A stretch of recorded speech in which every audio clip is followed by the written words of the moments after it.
ఒక గ్రామంలో ఒక పాత బావి ఉండేది. ఆ బావి దగ్గరకు ఎవరూ వెళ్లేవారు కాదు.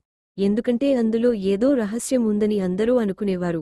ఒకరోజు చిన్న బాలుడు రాము ఆ బావి దగ్గరకు వెళ్లాడు. అతను లోపల చూసి ఆశ్చర్యపోయాడు. అందులో స్వచ్ఛమైన నీరు మెరుస్తూ కనిపించింది. రాము గ్రామస్తులకు చెప్పాడు.